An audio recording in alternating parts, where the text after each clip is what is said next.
So, today this is going off of yesterday's lecture. So yesterday we talked about the bones of the skull, and we left off on temporomandibular disorders. So we talked about, what do you guys remember from last time of what is a temporomandibular disorder? What do you guys know? What'd you say? What's temporomandibular disorders, or what's a temporomandibular disorder? What does it involve? Grinding teeth. Okay. Yeah, so clenching, grinding, those are causes. We talked about those. One thing, so remember how we talked about how TMJ was more common in women? Yeah. Well, one theory suggests that connective tissue in women is slightly looser than in men.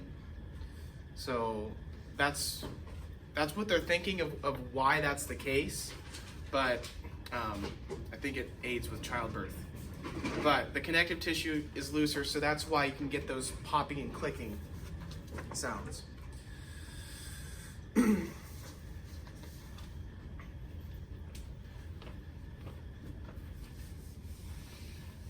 So how can someone get a TMD?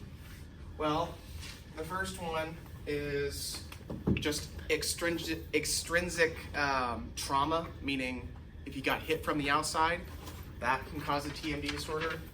So trauma. What did you just call it? A TM? Intrinsic, so from the outside. But just know, No, the first thing you said. You said the whole thing. Never mind, it's okay. We'll get back to it. We'll get back to that. You can talk to me after. Okay? There is disc rearrangement or dearrangement.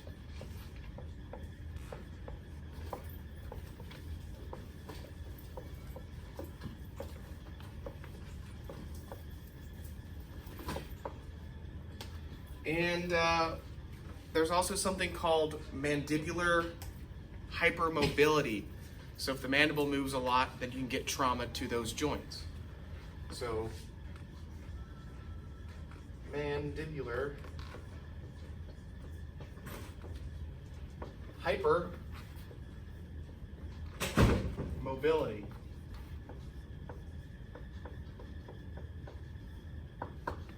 Okay. So all of these things, obviously trauma, rearrangement or dearrangement of those discs that we talked about yesterday, or simply just hypermobility of the mandible. So if it moves a lot, you can get more trauma to that. Okay? So that was the TMJ, that's the joint. Now, we want to bridge the bones of the skull, the joints and ligaments of the skull, and now we want to move into the muscles of the head and neck. Okay? So in the head and neck, muscles are very small, right? They're very small, they're very easily damaged. So number one, it's good for the dental assistant to know the muscles of the neck for, number one, ergonomics. Like if you're sitting up straight so you don't, hurt these muscles. And even for the patient, just knowing where they are so we can be careful of them if anything happens. So let's take a look today at the muscles of the head and neck.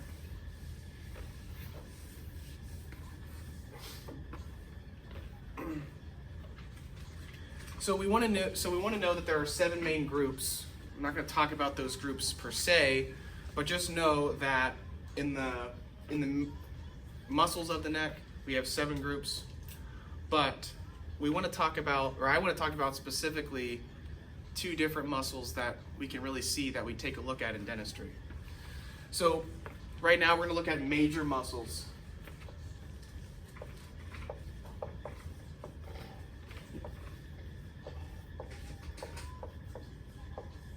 The first major muscle is the sternocleidomastoid muscle. So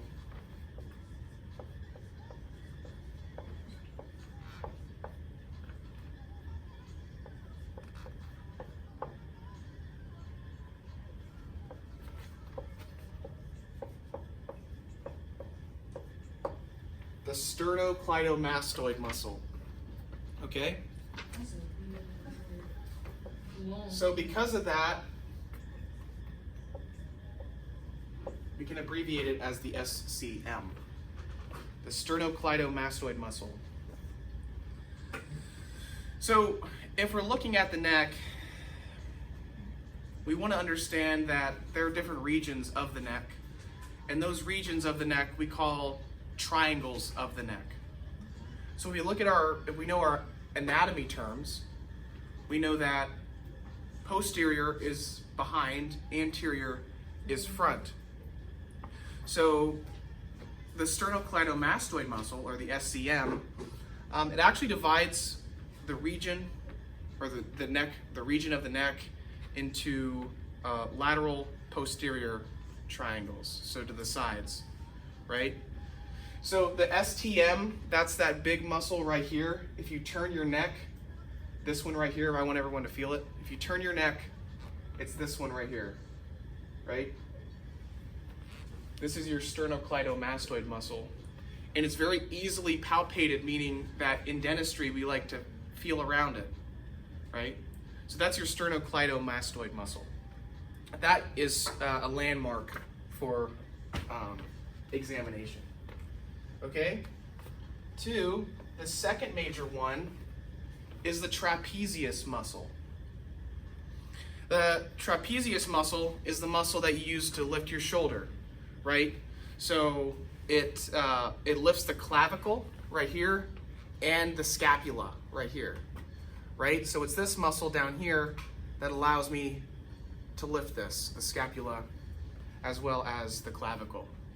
So trapezius, spelled this, trapezius.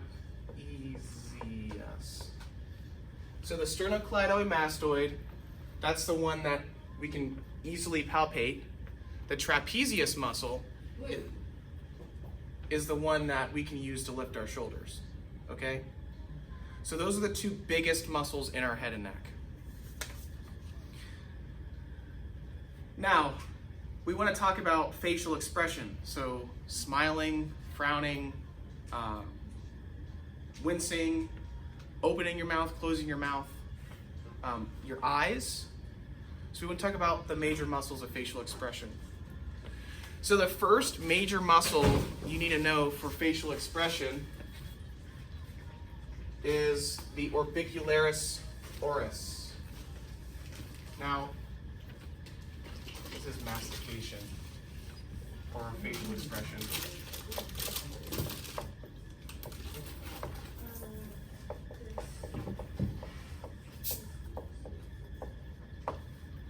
The first one is the orbicularis oris. The orbicularis oris muscle is the one that makes up your oral fissure in your mouth, or your mouth. It's the one that goes around. Okay? So this closes and puckers the lips.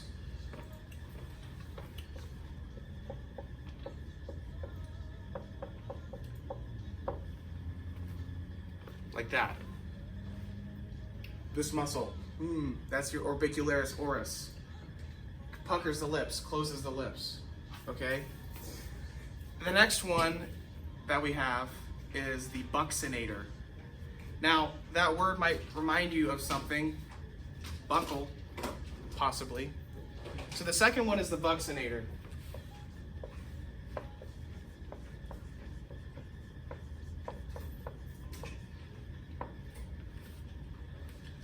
The buccinator muscle. So this compresses the cheeks against the teeth, right?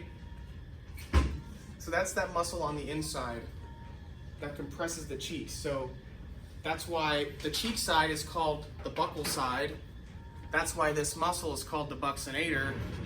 That's why the cheek in Latin is called the bucce, right? So the buccinator compresses the cheeks against the teeth.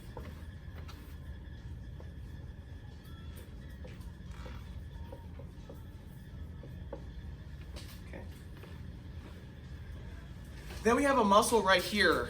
We have a muscle that is on our chin. So the muscle that's on our chin is called the mentalis muscle. It pushes the lower lip up, and it also wrinkles the skin on my chin right here. So the third one of expression is mentalis.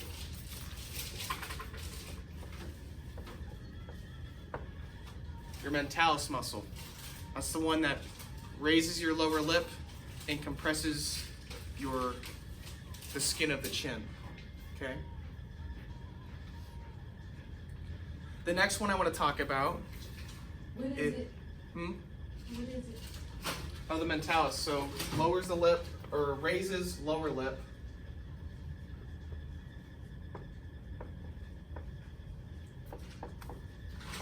And then it's associated with the chin.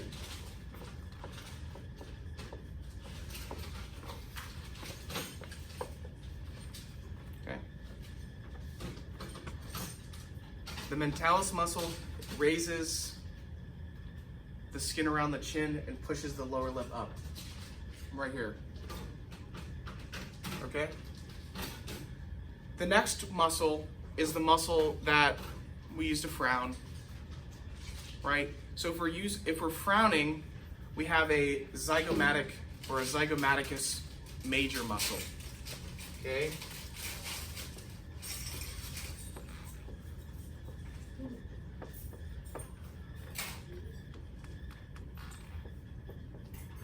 So the zygomatic major muscle is the muscle that draws I was thinking of another muscle. This is the one that raises your lips. I was thinking zygomatic. Well, we know our zygomatic bone, so it would therefore raise our lip. There's another one that lowers it. But this is what you use to smile. There's actually like 20 or 30 other muscles that are used to smile, but with all the facial expression. But this is the main one that draws the mouth upward and back like we're laughing, right? If our zygomatic bone is here, and you think about that insertion from the zygomatic bone to the lip, it's gonna pull it up and back, okay? So all of these muscles, they originate from, or they're all in pairs of muscles, because we have, all right, two sides of our face, so we're gonna have two muscles on each side, okay? So all of the muscles of facial expression, they're innervated by cranial nerve 7. So meaning that cranial nerve 7 is in charge of the nervous supply of all of these muscles of facial expression. CNVII.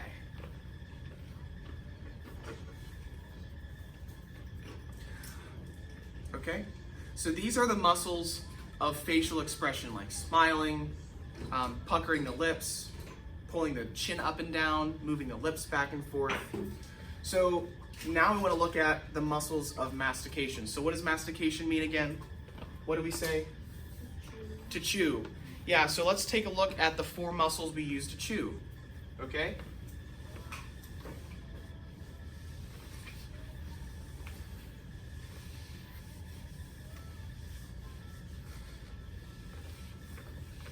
So mastication, or the muscles we use to chew.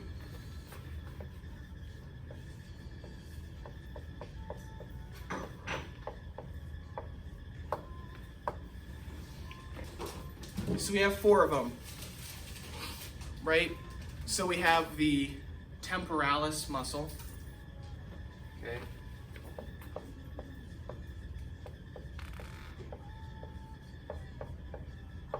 And remember, these are all for mastication, so we know what they're used for. When we look at the next, when we look at the actual anatomy or the skeleton, we'll be able to look at these more in depth. But just know that we have a temporalis muscle that's used for chewing. We talked about, well, in the last class we talked about this, but we also have a muscle called the masseter muscle. So we have the temporalis, the masseter,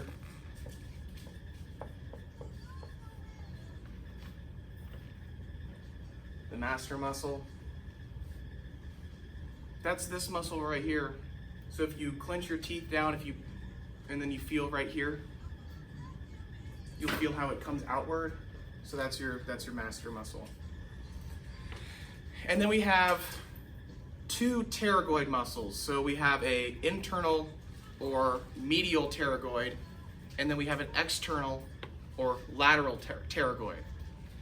Now we know it's medial versus lateral. Lateral always means to the side, medial always means toward the middle. That's why in dentistry we also use mesial, but medial is also toward the middle. So it's spelled weird, but it's spelled Pterygioid.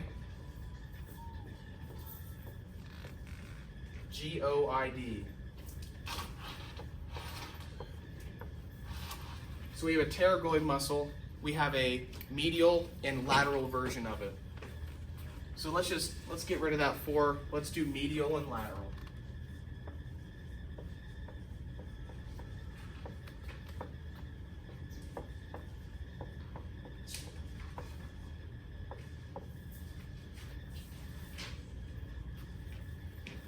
Or internal or external.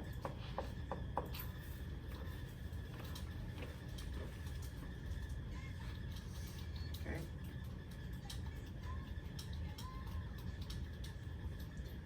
The cool thing about these 4 muscles is they're actually in charge of the movement of the TMJ. Okay, so all of these make mandible movements possible via the TMJ. Okay.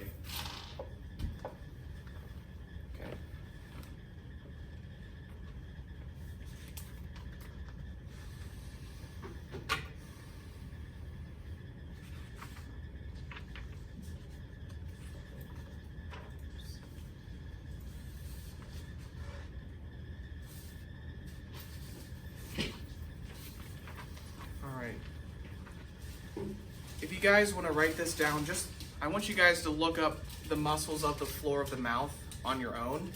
I don't want to put it up on the board because the muscles of the floor of the mouth are very complex, and it's beyond what I want to talk about in this class. But it's good to know because in oral surgery you'll be working a lot with the floor of the mouth.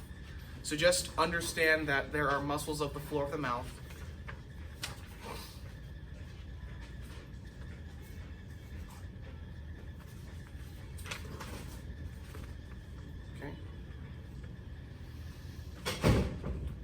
We talked about muscles of facial expression. We talked about muscles of the head and neck. We talked about that trapezius, that sternocleidomastoid. We talked about the temporalis, the pterygoids, the masseters. But now we want to get a little deeper. So we want to talk about the muscles of the tongue, which is pretty interesting because the tongue is a very interesting organ. So the thing about the tongue, so let me write up the tongue here. The tongue is split up in 2 different muscle groups. There's extrinsic muscle groups and there's intrinsic muscle groups. The extrinsic muscle groups are the ones that are attached to something else. The intrinsic muscle groups are the muscles that are inside of the tongue. So let's rewrite this up here. So we're looking at the tongue. Again, the muscles of the tongue. We know the tongue is a muscle, but it's comprised of muscles. So the tongue.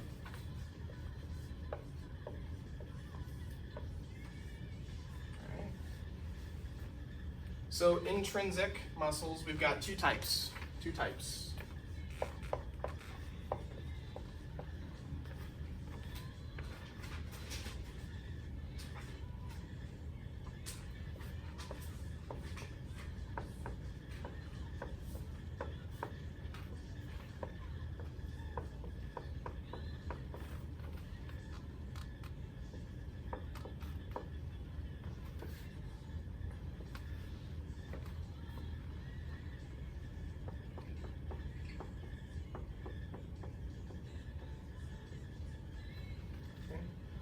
So let's first talk about intrinsic muscles. The intrinsic muscles are within the tongue. They make up that tongue body. So these are important because they're responsible for shaping the tongue while speech, shaping the tongue during swallowing or chewing. Yeah. So all of these intrinsic muscles right here,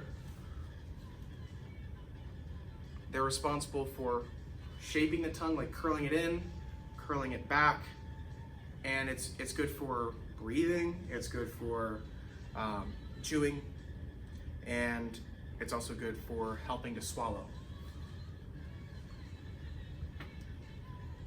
Okay, so those are the muscles that are within the tongue. The next set we have are extrinsic, so they assist in the movement and function of the tongue. Okay? So these four I want you to know, these extrinsic. So let's bring this over here. So this is within the tongue and then moves tongue.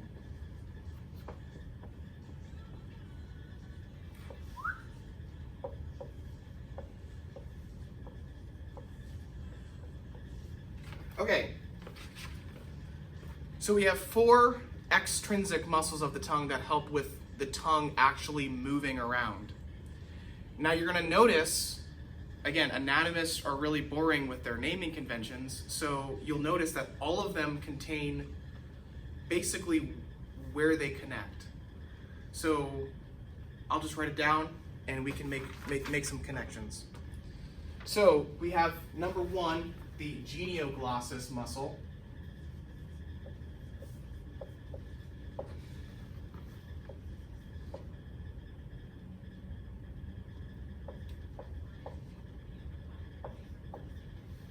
So the genioglossus muscle. Well, we know if we look at our Latin roots, genio relates to the chin, glossus refers to the tongue. Okay, so if this is, let's see, chin, tongue. So where does this muscle start? And then where does it end? The tongue. Okay, cool. The next one, we talked about this bone yesterday. It's the hyoglossus bone.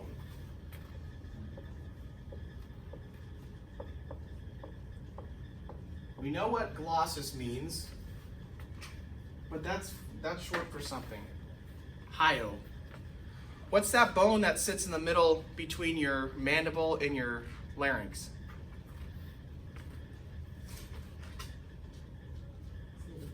What's that bone that sits suspended between your mandible and your larynx? Not the U-shaped one. With the U-shaped one? It is. That's the hyoid. Hyoid bone.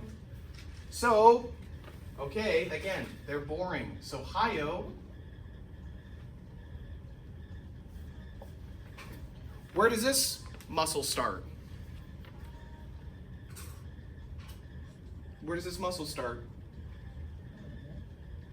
Well, more specifically, the hyoid bone, and where does it end? The tongue. Okay. So our first one is connecting the chin and the tongue. Then we have the hyoid bone and the tongue. The third one we have is the styloglossus muscle.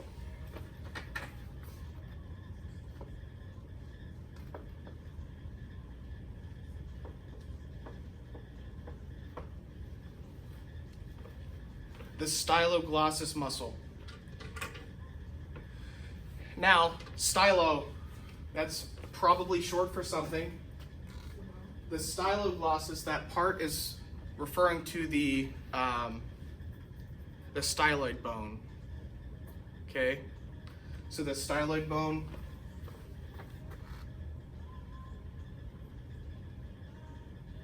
So based on what we've been doing before, where does this muscle start? The styloid bone, where does it end? The tongue. Okay, so that's the styloglossus muscle. That connects the styloid bone with the chin. Then we have one more.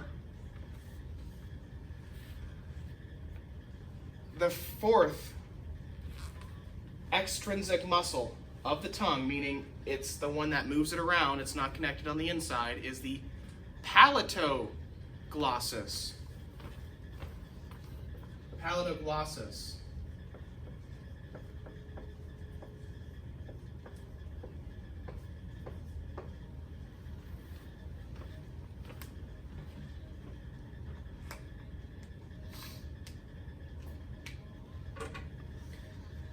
Now, based on our knowledge of dentistry and our naming conventions, what do you think palato could be referring to?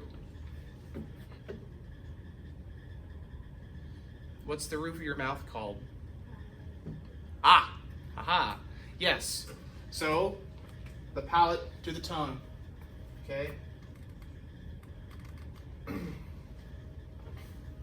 So,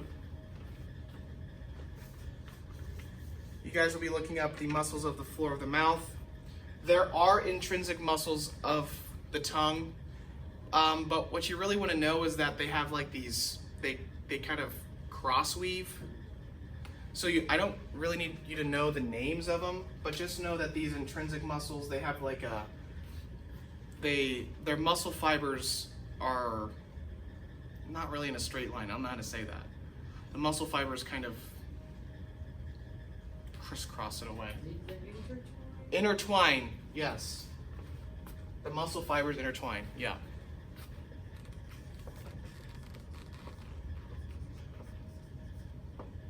Okay.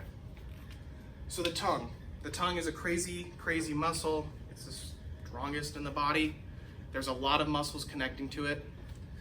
But the main ones, again, so the genioglossus, chin tongue, hyoid, styloid, and then the palate. Does that make sense? So if you just put, we all know glossus just means tongue, but if we just put pretty much the general anatomical term in there, we get the muscle name. Okay?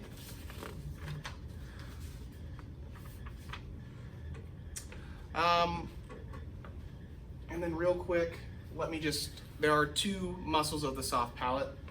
So the soft palate is right above the tongue, behind the hard palate. The first one is this, the palatoglossus. So that is a muscle of the soft palate, right? Because we already discussed that. It goes from the soft palate to the tongue. So obviously it's a muscle of the soft palate. The second muscle of the soft palate is the palatopharyngeus muscle. The palatopharyngeus muscle. So the palate and then pharyngeus, pharynx. Okay, so the palatopharyngeus muscle is connecting the palate, the soft palate, and the pharynx. So I'll write that up here.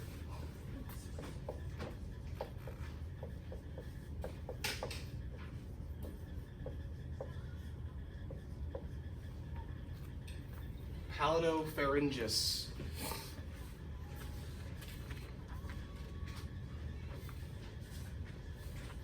All right. The final thing I want to talk about today, does anyone have questions on this? Any of these muscles here, or what they're intrinsic? We know intrinsic is within the tongue. We haven't named any of them today. We know extrinsic is moving the tongue, and we have a bunch of these words here. Bunch of those muscles there. Okay? Everyone good? Cool. All right, the final thing I want to talk about is salivary glands. Okay? So salivary glands are important in dentistry because they produce saliva. I mean, these are the things that actually put saliva in your mouth. All right?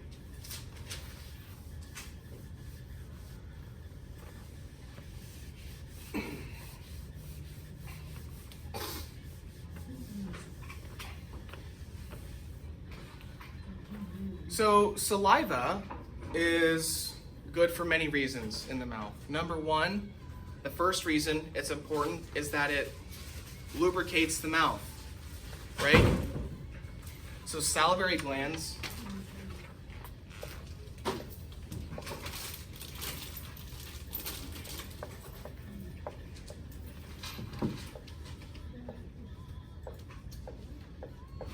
one.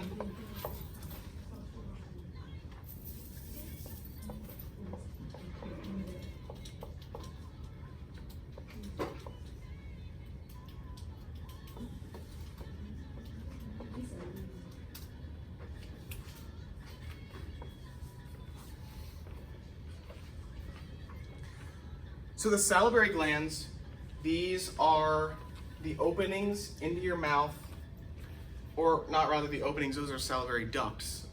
The glands are sitting around your oral cavity and they're producing the saliva or spit. So, Is that an I or an L? So, GL. The first one is that it lubricates the mouth, so that prevents the mouth from getting dry. The second one is to cleanse the mouth. So saliva actually aids in, number one, digestion, breaking down foods in your mouth for chewing, but it also helps clean the mouth and clean the teeth. So remember, the foods and stuff that we eat, all those minerals are contained in the saliva. So the minerals in our saliva actually can remineralize our teeth or keep them healthy. So lubricate and cleanse, and then it also remineralize.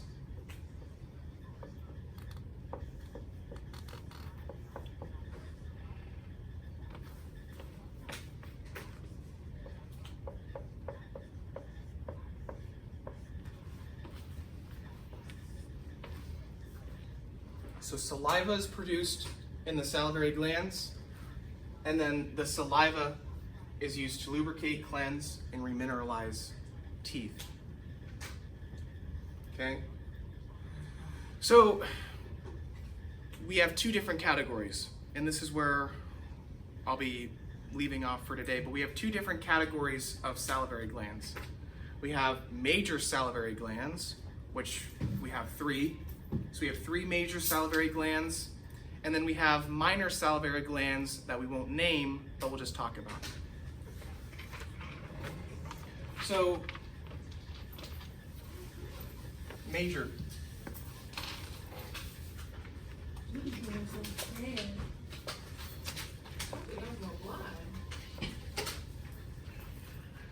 The first one. I think the markings is white. I think that's what it is, because I know I know. You don't have to change it, Jackson. What? You don't have to change it. Well, if you can't see it, then No, it just looks like the color is faded. That's why. the color, yeah, it's weird. Well, we can have pink, it'll look fun. So we have three major ones. The first one is the parotid gland.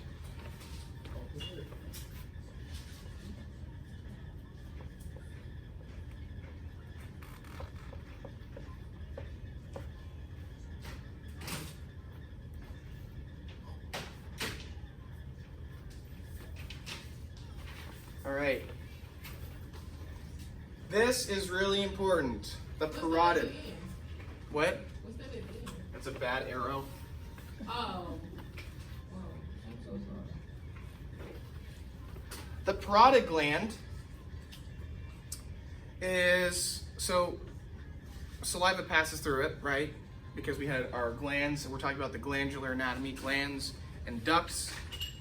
So this parotid gland can also be called the parotid duct or Stetson's duct. So I want you guys to write this down, Stetson's duct.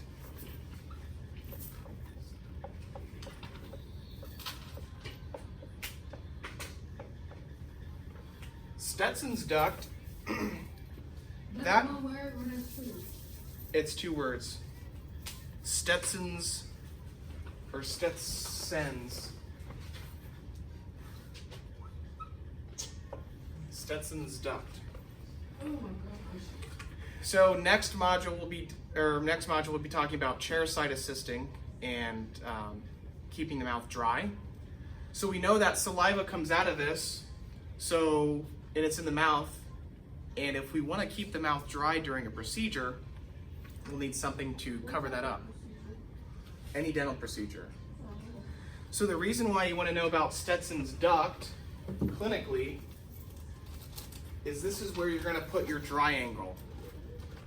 A dry angle is used to block this duct. So just know that it's associated with a dry angle.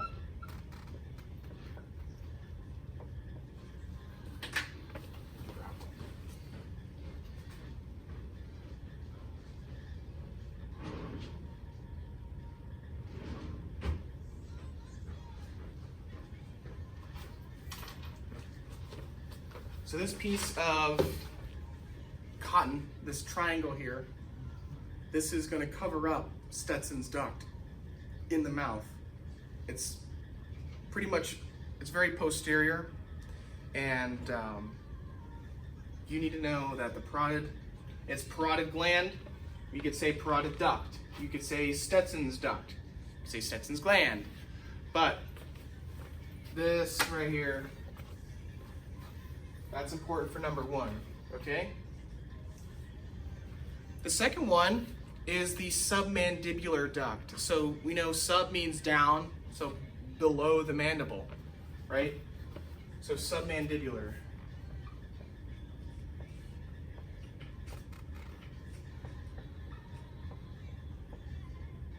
Ooh. Looks bad.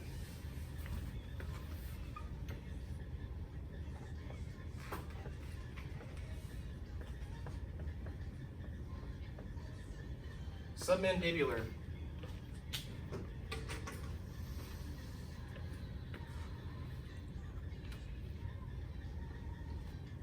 So the submandibular gland it's located in the floor of the mouth or below the floor of the mouth, and it releases saliva into the oral cavity through another type of duct. But this one is called Wharton's duct. Okay.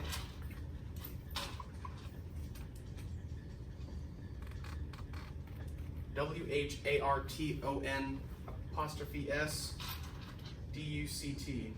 Wharton's duct.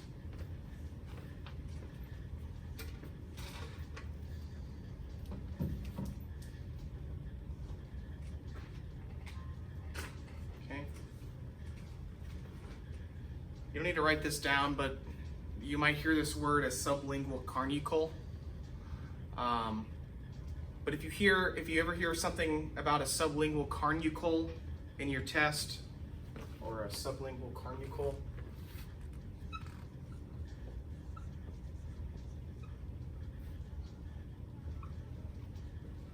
you ever see that, know that that's associated with the submandibular salivary gland or Wharton's duct, this carnucle. Funny word. All right. Now I said there were three. Let's finish up those three. And then I have one more gland to talk about, and then we'll be good for today.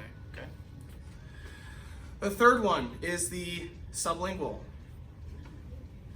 So, sublingual.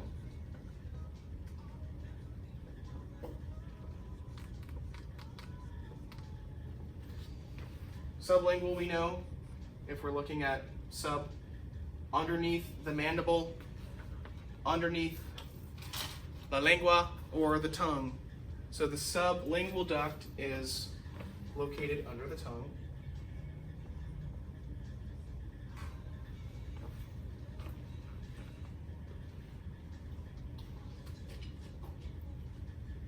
Okay, and we want to know that saliva comes out of this duct through Bartholin's duct.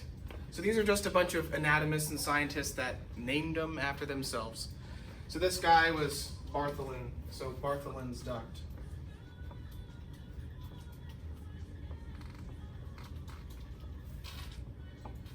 Bartholin's duct.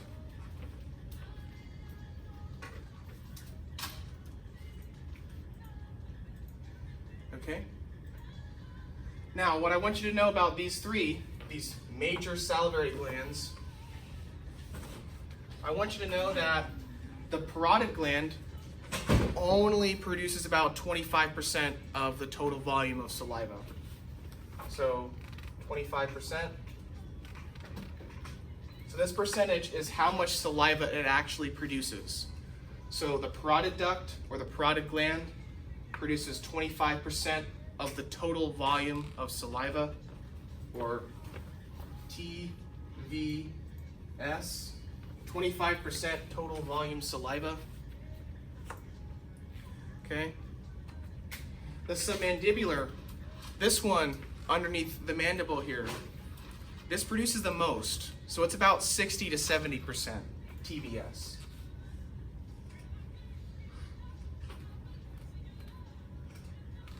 Okay. 60 to 70% for the submandibular duct, and the remaining is left for the sublingual, which is roughly about 10% TVS. So if you ever get a question on your test that asks which duct produces the most total volume saliva, 60 to 70% is with the submandibular duct, okay?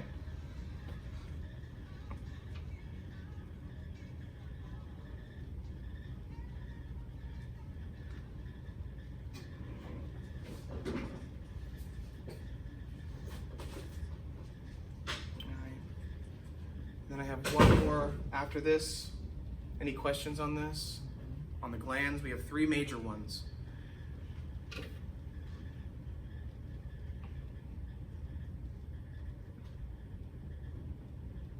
Okay.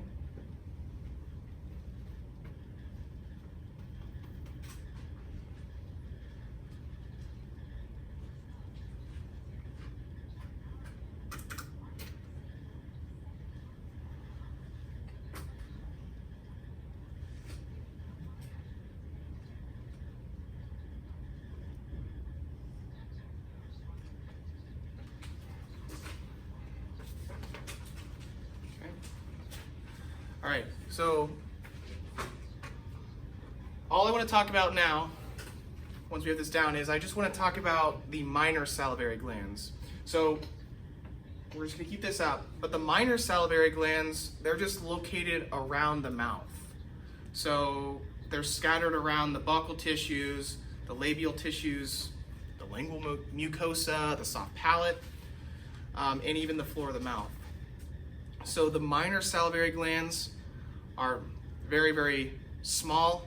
There are more of them, but that ensures that the entire mouth stays coated with saliva. Okay.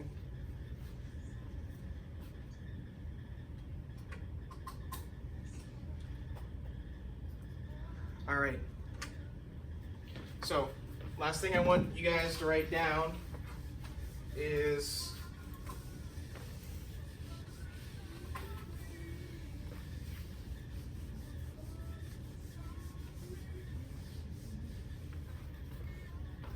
we've got something called Ebner's salivary gland.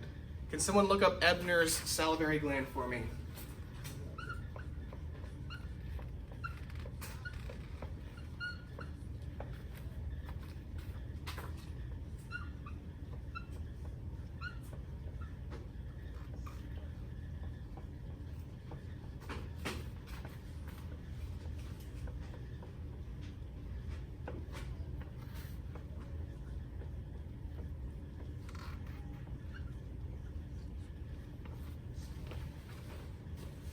So where is Ebner's salivary gland, based on what you guys can find?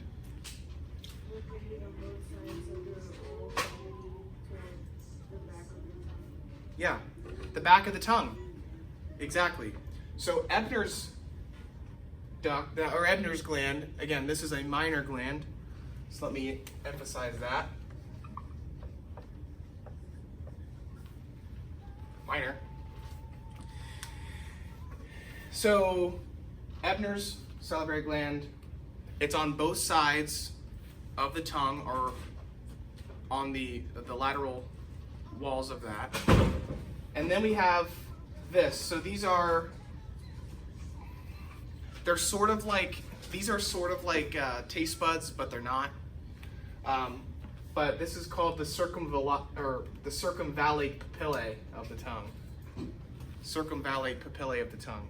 So that's the really rough stuff at the very back of the tongue, like towards your throat. Like you can't even see it. It's on the very base of the tongue. This stuff right here. The circumvallate papilla or papillae. So just know that it is on both sides, back of tongue.